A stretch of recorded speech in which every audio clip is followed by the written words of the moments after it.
Hello, নমস্কার। কেমন আছো সবাই এই গরমে? পশ্চিমবঙ্গে চলছে তাপপ্রবাহের অ্যালার্ট। আর এরই মধ্যে আমার বর করে বসেছেন একটি প্ল্যান, একটা উইকেন্ড আউটিংয়ের প্ল্যান। মানে শনিবার যাব, আবার রোববার ফেরত চলে আসবো, যেহেতু অফিস ছুটি নিতে পারবো না। দেখতেই পাচ্ছ, বেরোনোর জন্য একেবারে রেডি হয়ে গেছি। এটা হচ্ছে মোডাল সিল্ক। এই শাড়িটা দেখতে এত এলিগেন্ট, এত সুন্দর এটা লুক। কিন্তু আমি এটা কিনেছিলাম শান্তিনিকেতন থেকে এবং দামও নিয়েছিল খুব সামান্য। ব্যাগপত্র নিয়ে একেবারে রেডি, এবার বেরিয়ে পড়বো। বেরিয়ে দেখলাম বাড়ির থেকে 1 ঘন্টা 23 মিনিট মতন দেখাচ্ছে। দেখা যাক রাস্তার অবস্থা কীরকম। তবে যে ভুলটা করেছিলাম সেটা হচ্ছে জল নিয়ে বেরোতে একেবারে ভুলে গেছিলাম। আর এই গরমে একটু জল না খেলে রাস্তায় মাঝে মাঝে শরীর হয়ে যাবে খারাপ। তাই জলের বোতল কিনে আবার আমরা চলতে শুরু করলাম। খুব বেশি দূরে নয় বলে মাঝখানে কোনো ব্রেক নিইনি, একেবারে ওখানে গিয়েই দাঁড়াবো। কোথায় যাচ্ছি সমস্ত ডিটেলসটাই পুরো ভিডিওটাই দেখতে পাবে।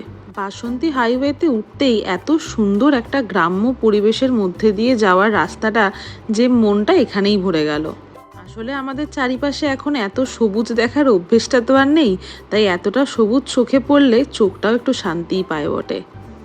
যেখানে যাচ্ছি দেখো, তার ব্যানারটা রাস্তার উপরে একেবারে জল করছে।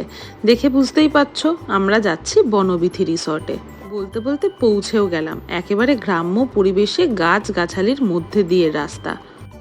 এটা হচ্ছে রিসর্টের মেন গেট, আর তার অপোজিটেই হচ্ছে পার্কিং লটটা। পার্কিং লটে প্রচুর বড় বড় গাছ আছে, তো রোদে গাড়ি রাখা নিয়ে কোনো চিন্তা নেই, গাড়ি একেবারেই গরম থাকবে না। গাড়িটা রেখে একবার চারপাশটা চোখ বুলাতে দেখলাম প্রচুর আম গাছ, এগুলো সবই। আর নিচেও পড়ে আছে প্রচুর আম। সেই ছোটবেলায় মনে পড়ে গেল যখন ঝড় হতো আর আম কুড়াতাম। আজও একটু লোভ হচ্ছিল, কিন্তু বরের ধমকের ভয় আর সেটি করতে পারলাম না। চলো এবারে যাওয়া যাক ভিতরে। গেট থেকে ঢুকতে না ঢুকতেই আমাদেরকে দেওয়া হয়েছিল ওয়েলকাম ড্রিঙ্কস। আমার হাতে ব্যাগ থাকায় বর দুটোই হাতে নিয়ে দাঁড়িয়েছিল, আর আমি রিসেপশনে দাঁড়িয়ে চারপাশটা যতটুকু দেখা যাচ্ছে একটু চোখ ঘুরিয়ে দেখছিলাম। চারিদিকে শুধু সবুজ আর সবুজ, আর পুরোটাই গ্রামের থিমে করা। হয়ে গেছে চেক ইনের সব ফর্মালিটি কমপ্লিট। এবার উনি আমাদের নিয়ে যাচ্ছেন আমাদের রুম অবধি। যাওয়ার পথে ডান দিকটা দেখো, এটা পুরো বাচ্চাদের একটা পার্ক মতন। সাথে যদি বাচ্চা থাকে কোনো চিন্তা নেই, তাদেরও সময় খুব সুন্দরভাবে পাস হয়ে যাবে। রিসর্টটার ভিতরটাই মনে হচ্ছে একটা ছোটোখাটো গ্রাম। তবে হ্যাঁ, রুমগুলো দেখে সেটা মনে হচ্ছে না। কিন্তু দেখো, এখানে মাড হাউসগুলোতে খানিকটা গ্রামীণ ছোঁয়া এরা দেওয়ার চেষ্টা করেছে। এর আগে আমি বৈদিক ভিলেজেও গেছিলাম, তখন ভিডিও করতাম না বলে সেটা শেয়ার করিনি। বৈদিক ভিলেজেও এরকম প্রচুর মাড হাউস ছিল। আর এখানে রুমের কিন্তু অনেক ভ্যারাইটি আছে। 2000 থেকে রুম স্টার্টিং। আমরা যে রুমটা নিয়েছিলাম সেটার নাম ছিল সন্ধ্যা তারা। এখানে না প্রত্যেকটা রুমের নামই খুব সুন্দর, যেমন সন্ধ্যা তারা, নয়নতারা, মাধবীলতা। মানে প্রত্যেকটা ফুল বা এরকম প্রকৃতির সাথে জড়িত কোনো নাম দিয়েই কিন্তু এরা প্রত্যেকটা রুমের নাম দিয়েছে, যে জিনিসটা আমার ভীষণ ভালো লেগেছে। রুমের এখানে অনেক ভ্যারাইটি আছে। আগেও বললাম 2000 থেকে রুম শুরু এখানে। আর আমাদের রুমটা যেমন বললাম আগে, এটা সন্ধ্যা তারা। এবার তোমাদের দেখিয়ে নিই একবার রুমটা কেমন। এটা হচ্ছে ডিলাক্স প্লাস ডাবল বেডরুম। একটা কিং সাইজের বেড, আর পাশে সোফা টেবিল রাখা দেখতেই পাচ্ছ। আর তার পাশে রয়েছে খুব বড় একটা উইন্ডো, যেখানে খুব সুন্দর ভিউ আসছিল। গ্রাম্য পরিবেশের মধ্যে থেকেই কিন্তু পাওয়া যাবে একদম মডার্ন ফেসিলিটিস। যেমন রুমে রয়েছে মিনি ফ্রিজ। এই গরমে তো ঠান্ডা জল খাওয়াটা ভীষণ প্রয়োজনীয়, তো মিনি ফ্রিজে তোমরা এখানে ঠান্ডা জল রেখে খেতে পারো। পাশে রয়েছে একটা যথেষ্ট বড় ওয়ার্ড্রপ, যেখানে রয়েছে আমাদের ছোট্ট একটা ব্যাগ। আর তার পাশে রয়েছে এখানে ড্রেসিং টেবিল আর টি বার মতন, মানে সমস্ত কিছু চায়ের জিনিসপত্র রাখা। এদিকেও রয়েছে একটা দেখো জানলা, যেখান থেকেও সবুজ আর সবুজ। বুকিংয়ের সময় বলেছিল এটা হচ্ছে ডাবল সুপার বেডরুম প্লাস, আর বাথটাব অ্যাটাচ থাকবে। তো দেখে নিই, ওরে বাবা বিশাল ওয়াশরুম। ঘর যতটা ততটাই লম্বা এটার ওয়াশরুম। আর এই যে বিশাল বাথটাব। একটা জিনিস যেরকম আমাকে ওরা ভিডিওতে পাঠিয়েছিল, বা ওরা যে জিনিসগুলো আমি হোয়াটসঅ্যাপে শেয়ার করেছিল, রুমটা কিন্তু অ্যাজ ইট ইজ। রুমের প্রাইস পড়েছিল আমাদের 5500 প্লাস তার উপর 12% জিএসটি। বাইরেই দেখছো এখানে সোফা সেট রাখা, যেখানে বসে আরামসে একটু চা খাওয়া যাবে। আর সামনেই রয়েছে একেবারে পুকুর আর সবুজের একটা সুন্দর ভিউ। এদের চেক ইন টাইম ছিল সকাল 11:30। তো রুমে এসেই ব্যাগপত্র রেখে আমরা বেরিয়ে পড়লাম জায়গাটা একটু এক্সপ্লোর করতে। এখানে কিন্তু চাইলে বসে তোমরা ছিপ দিয়ে মাছ ধরতে পারো। আর ওনারা যে দুজন ওখানে পুকুরের ওখানে দাঁড়িয়ে আছেন, ওনারা তখন ওখানে মাছ ধরছিল। বেচারা এই হাঁসগুলো গরমে আর পুকুরের জলে যাচ্ছে না, ওরা উপরেই বসে রয়েছে। এখানে দেখো কি সুন্দর মুরগি, খরগোশ সমস্ত কিছু রাখা। তো এদেরকেও দেখতে গেলাম। গরমে সবারই অবস্থা খারাপ, তবে এদের খাঁচার উপরে বিশাল গাছ, তো ছায়াতে এরা মোটামুটি এখানে ভালোই আছে। চলো একটু পুকুরের উপরের এই সেতুটাতে হেঁটে আসা যাক।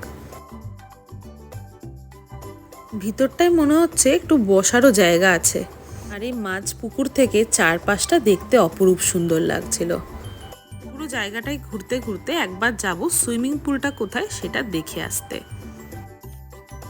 এই যে সামনেই এটা সুইমিং পুল, চলো একবার গিয়ে দেখে আসি পুলটা কিরকম, আর লোকজন কিছু আছে নাকি কি ব্যাপার একবার দেখে আসি সামনে থেকে। সুইমিং পুলটা তো ঠিকই আছে, কিন্তু এই গরমে লোকজন আর কেউ নামেনি। তবে এটুকু বলতে পারি ওদিকের থেকে মানে আমাদের শহরের থেকে এখানের গরমটা কিন্তু বেশ খানিকটা কম, যেহেতু এতটা গাছের ছায়া রয়েছে। সুইমিং পুলটা পার করে পিছন দিকে আসলে এইটা হচ্ছে এদের রেস্টুরেন্ট এরিয়া, আর ওই পাশের মাঠে হয় নানান রকমের অনুষ্ঠান। আর তারই মাঝে এই মাঠে নানান রকমের স্ট্যাচু করা রয়েছে, যেগুলো দেখতে খুব সুন্দর লাগছে। রেস্টুরেন্টটাও এদের বেশ বড়। ফ্রেশ হয়ে তবে আসবো রেস্টুরেন্টে। চলো আর একটু চারপাশটা ঘুরে আসা যাক। উমা, ওটা একটা ট্রি হাউস, আর এখানে কি সুন্দর গাছ দিয়ে বনবিথি লেখা। চলো একবার ট্রি হাউসটাই উঠে দেখা যাক এখানে কি রয়েছে। ট্রি হাউসের নিচেই রয়েছে পাখিদের ছোট্ট ঘর। চলো এবার উপরে যাওয়া যাক। বাহ, উপরে বেশ বসারও জায়গা রয়েছে, আর একটা ক্যারাম বোর্ড রাখা, আর কিছু বইও রাখা রয়েছে। ভালোই সময় কাটানো যাবে যদি এখানে কেউ থাকতে চায়। আপাতত যেটুকু বুঝলাম, খুব সুন্দর গাছগাছালিতে ভরা একটা রিসর্ট, প্রচন্ড নিট অ্যান্ড ক্লিন। এবার একটু ফ্রেশ হয়ে নেবো। আর এখানে বলে তাও একটু হাঁটা যাচ্ছে, অন্য জায়গা হলে এইটুকু আর বেরোনো যেত না, এত গরম। আর এই দুদিনই সব থেকে গরমের সতর্কতা এসছে, আর আমরা হঠাৎ করে এই দুদিনই প্ল্যান করেছি। কিন্তু যাই হোক, খুব ভালো লাগছে, প্রচুর গাছপালা ছায়া রয়েছে বলে। এখানে হিট তো রয়েছেই, সেই গরম, কিন্তু সেই লেভেলের জিনিসটা এখনো বোঝা যাচ্ছে না। সুইমিং পুলটায় নামা গেল না, তার কারণ হলো প্রচন্ড গরম, প্রচন্ড রোদ্দুর। মানে সুইমিং পুলটা উপরটা ওপেন, তো মানে নামার সাহস পেলাম না। সন্ধ্যেবেলা আমরা একবার ট্রাই নেব। তো এখন একটু রেস্ট নিয়ে হয়ে গেছি ফ্রেশ, এবারে খেতে যাব। কিন্তু তার আগে কতগুলো কেস ঘটিয়েছি সেটা বলি। প্রথমত হচ্ছে আমি কোনো চিরুনি আনিনি। হ্যাঁ, তো লাস্টবার আমরা শান্তিনিকেতন গেছিলাম, তখনও আমি এটা করেছি, কোনো রকমের স্টেশন থেকে চিরুনি কিনেছিলাম। তো আজকে এখানে রিসর্টে জানানো হয়েছে চিরুনি আনতে ভুলে গেছি, তো ওদের কাছে ছিল, কিন্তু এটা হচ্ছে সেই চিরুনি যেটা দিয়ে আমাকে অ্যাডজাস্ট করতে হবে। যাই হোক, আর নেক্সট যেটা করেছি এটা আরও বাজে। সেটা হচ্ছে কোনো যেটা পরে এসেছি সেটা ছাড়া আর কোনো কানের দুল আনিনি জামার সাথে ম্যাচ করে, তো খালি কানে বাকি সব ভিডিও ফটো সব তুলতে হবে, যেটা আমার খুব কষ্টের ব্যাপার, কিন্তু কিছু করার নেই। তো যাই হোক, এবার খেতে যাব, তো তোমাদেরকেও সাথে নিয়ে যাব। চলো। এসে গেছি রেস্টুরেন্টে এসে জানতে পারলাম রেস্টুরেন্টে বাফেট লাঞ্চটাই দেওয়া হয়, আর যদি তোমরা চাও তাহলে রুমে খাবার নিয়েও খেতে পারো। কিন্তু জোর খিদে পেয়েছিল বলে আমরা বাফেটেই খেতে এসেছিলাম, রুম সার্ভিসের জন্য আর ওয়েট করিনি। এখানে ছিল ভেজ স্যুপ, চিকেন মাঞ্চুরিয়ান, আর তার সাথে ভাত, ডাল, ভাজা, মাছ, চিকেন, মাটন সমস্ত কিছুই ছিল। সবটাই ছিল আনলিমিটেড। আগে বলে দিই, বাফেটের প্রাইসটা ছিল আমাদের পার হেড 1100 প্লাস জিএসটি। খাওয়া দাওয়া ছিল ভীষণ ভালো। খাওয়া দাওয়া প্রায় শেষ, এবারে চলো একটু রেস্ট নেব, তারপরে একেবারে রোদটা পড়লে বেরোবো।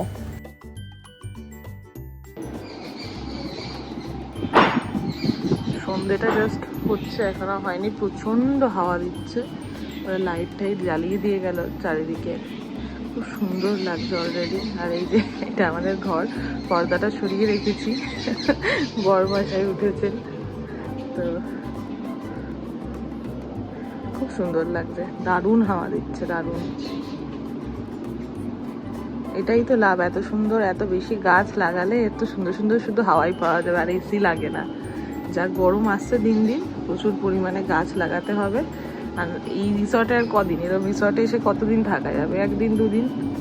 পার্মানেন্ট সলিউশন হচ্ছে আমাদেরকে গাছ টাছ লাগাতে হবে। এবার একটু চা অর্ডার করেছি, চা খাবো এই সোফায় বসে। চলো, তারপর দেখা হচ্ছে আবার। এত সুন্দর পরিবেশে বাঙালি চা ছাড়া কি আর থাকতে পারে? তাই রিসর্টে আবার ঘুরতে বেরোনোর আগে চাটা খেয়ে তারপরে আবার বেরিয়ে পড়লাম। দিনের বেলা রিসর্টটা যতটা সুন্দর, সন্ধেবেলাও কিন্তু ততটাই সুন্দর। আর প্রত্যেকটা বসার জায়গায় দেখছো কি সুন্দর শেড করা, প্রত্যেকটা জায়গাতেই প্রচুর গাছ আর লাগানো রয়েছে ফ্যান। দিনের বেলা রোদের ভয়তে সুইমিং পুলে নামিনি, তাই ভাবলাম সন্ধেবেলায় আগে একটু সুইমিং পুলে স্নান সেরে ফেলি, তারপরে একটু ঘুরে যাব ডিনার করতে। যথারীতি এসে দেখি একই ভাবনা আরও মানুষ ভেবেছেন। মোটামুটি প্রচুর লোকই সন্ধেবেলা স্নান করতে এসেছেন। সুইমিং পুলটা একেবারেই ডিপ নয়, তো বাচ্চারাও কিন্তু ওই বড় পুলে স্নান করতে পারবে, যদিও তাদের জন্য ছোট্ট একটা পুল সেপারেট করা ছিল। মানে আমরা দাঁড়ালে আমাদের কোমর অবধি জল হচ্ছিল, তো আমরা সুইমিং পুলে আরামসে পুরো বসে পড়েছিলাম। এই যে এইটা হচ্ছে আমাদের রুম, আর এখান থেকে এই পুরো পুকুরের ভিউটা পাওয়া যায়। দিনের বেলা এখানটায় এসেছিলাম, একরকম লাগছিল, সন্ধেবেলা লাইটগুলো জ্বলতে আরও সুন্দর দেখাচ্ছে। প্রত্যেকটা বসার জায়গাতে ফ্যান দেওয়া রয়েছে যাতে গরমে কোনো কষ্ট না হয়, সবাই জমিয়ে এখানে আড্ডা দিতে পারে, বন্ধু বান্ধব হোক বা ফ্যামিলি। আমার তো মনে হয় এই গরমে বা হালকা বৃষ্টিতে এই রিসর্টটা একেবারে দারুণ ব্যাপার। চারিদিকে আলোর মাঝে এই কর্নারটা যেন একটু বেশি আলোকিত লাগছে। সামনে গিয়ে দেখি কি সুন্দর হার্ট শেপে লাইটিং করা। একটু ঘোরাঘুরি করেই চলে গেলাম রেস্টুরেন্টে। আর আমরা আগেই অর্ডারটা দিয়ে দিয়েছিলাম ডিনারে, রেস্টুরেন্টে যাব যেহেতু, তো 9টার মধ্যে আমাদেরকে গিয়ে ওখানে বসে ডিনারটা স্টার্ট করতে হবে। খাওয়া দাওয়া করে একটু রাতে প্যাকিং কমপ্লিট করে রেস্ট নিয়ে নেব, কারণ সকালেই আবার চেক আউট। সকালবেলা উঠেই দেখি যথারীতি এরা চারিদিক ক্লিন করতে ব্যস্ত। প্রচণ্ড চারিদিক নিট অ্যান্ড ক্লিন, এত গাছপালা থাকলেও সারা রাস্তাতেও গাছের কোনো পাতা পড়ে নেই। কমপ্লিমেন্টারি ব্রেকফাস্ট ছিল, তো আমরা একেবারে বেরোনোর জন্য রেডি হয়ে রেস্টুরেন্টে চলে গেছিলাম। প্রথমেই চা আর বিস্কিট দিয়ে স্টার্ট করলাম, আর তারপরে আমরা কিছু স্যান্ডউইচ, কসো আরও কিছু জিনিস নিয়ে নিয়েছিলাম। এখানে আইটেম প্রচুর ছিল, ভ্যারাইটিও প্রচুর ছিল। তারপরে আমরা সমস্ত বিল ক্লিয়ার করলাম, তাতে আমাদের একটা গেট পাস দিল, তো বেরোনোর সময় গেট পাসটা দেখিয়ে বেরোতে হবে। এই সবুজের মাঝে একদিনের ছুটিটা কিন্তু বেশ ভালোই কাটলো। কারা কারা অলরেডি বনবিথিতে এসেছো আর কারা আসার প্ল্যান করছো আমাকে কিন্তু জানিও। আর আরও যদি কিছু ডিটেলসে জানতে হয় আমাকে কিন্তু অবশ্যই নক করো। চারিদিকে চলছে তাপপ্রবাহের অ্যালার্ট, তাই সবাই কিন্তু সুস্থ থেকো, সাবধানে থেকো, যতটা সম্ভব বাড়িতেই থেকো। ভিডিওটা ভালো লাগলে অবশ্যই একটা লাইক করে দিও। Thank you, tata.